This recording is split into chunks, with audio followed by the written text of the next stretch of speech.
سلطان صلاح الدین ایوبی کہتے ہیں، اگر کسی قوم کو بغیر جنگ کے شکست دینی ہو تو اس قوم کے جوانوں میں بے حیائی پھیلا دو۔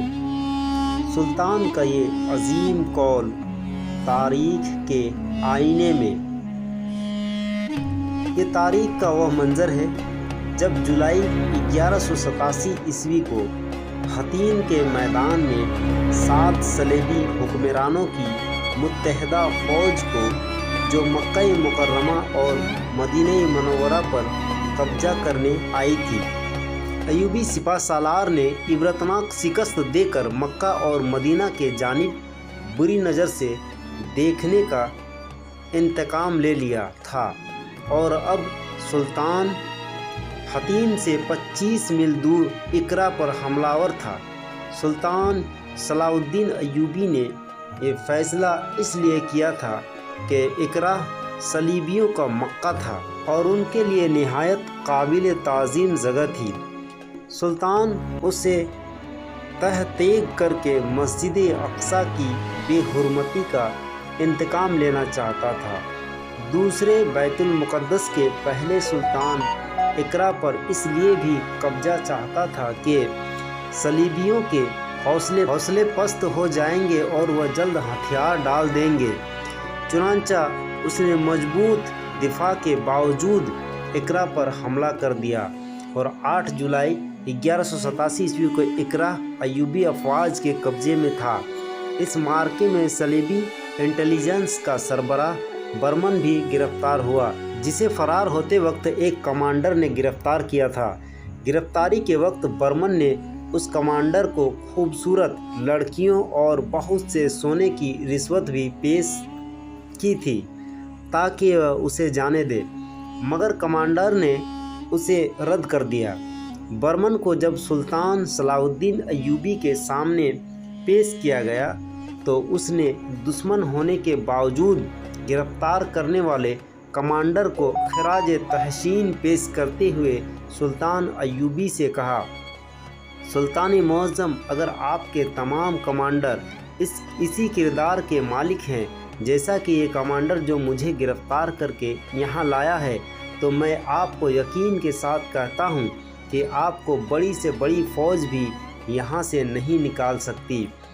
برمن نے کہا، میری نظر ہمیشہ انسانی فطرت کی کمزوریوں پر رہتی ہے۔ میں نے آپ کے خلاف یہی ہتھیار استعمال کیا۔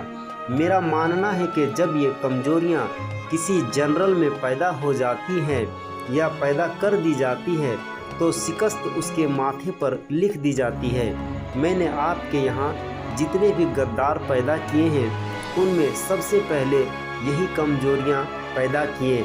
حکومت کرنے کا نشہ انسانوں کو لے ڈوبتا ہے۔ سلطان معظم، آپ کی جاسوسی کا نظام نہایت ہی کارگر ہے۔ آپ صحیح وقت اور صحیح مقام پر ضرب لگاتے ہو، مگر میں آپ کو یہ بتانا چاہتا ہوں کہ یہ صرف آپ کی زندگی تک ہے۔ ہم نے آپ کے یہاں جو بیج بو دیا ہے وہ ضائع نہیں ہوگا۔ آپ جو کہ ایمان والے ہیں، اسی لیے آپ نے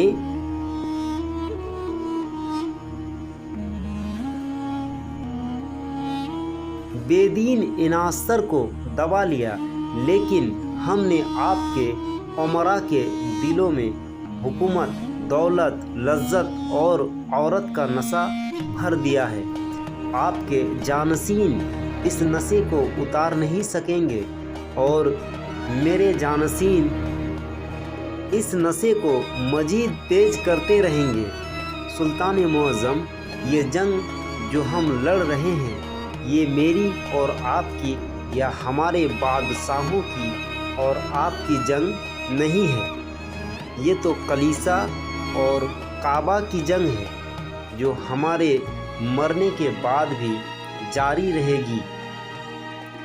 اب ہم میدان جنگ میں نہیں لڑیں گے، ہم کوئی ملک فتح نہیں کریں گے، بلکہ ہم گھر بیٹھے معصوم اور بھولے بھالے مسلمانوں کے دل و دماغ کو فتح کریں گے۔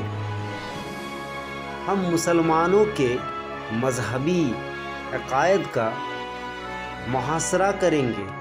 ہماری لڑکیاں، ہماری دولت، ہماری تہذیب کی قصص، جسے آپ بے حیائی کہتے ہیں، اسلام کی دیواروں میں سوگاف ڈالیں گی۔ پھر مسلمان اپنی تہذیب سے نفرت اور یورپ کے طور طریقوں سے محبت کریں گے۔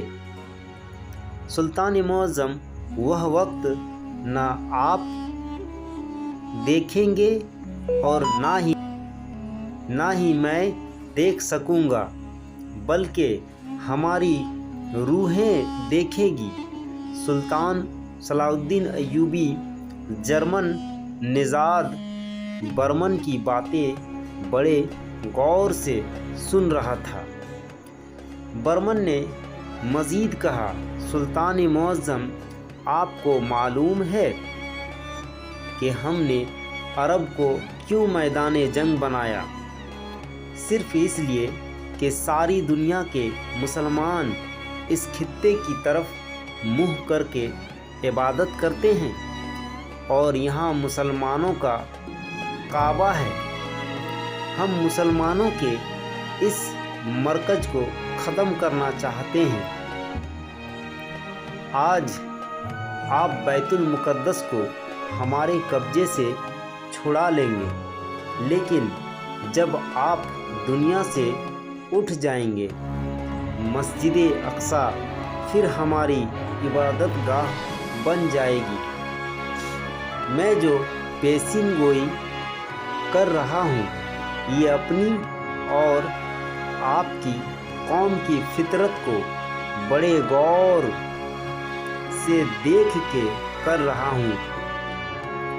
ہم آپ کی قوم کو ریاستوں اور ملکوں میں تقسیم کر کے انہیں ایک دوسرے کا دشمن بنا دیں گے، اور فلسطین کا نام و نشان تک نہیں رہے گا۔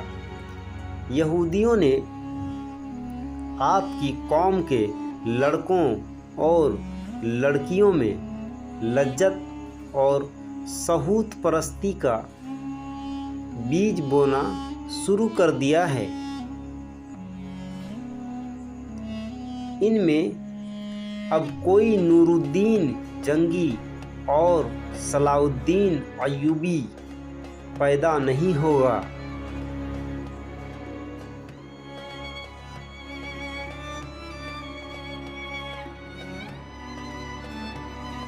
مزید ویڈیو دیکھنے کے لیے ہمارے چینل اردو جھارکھنڈ کو سبسکرائب کریں اور ہمارے حوصلہ افزائی کریں۔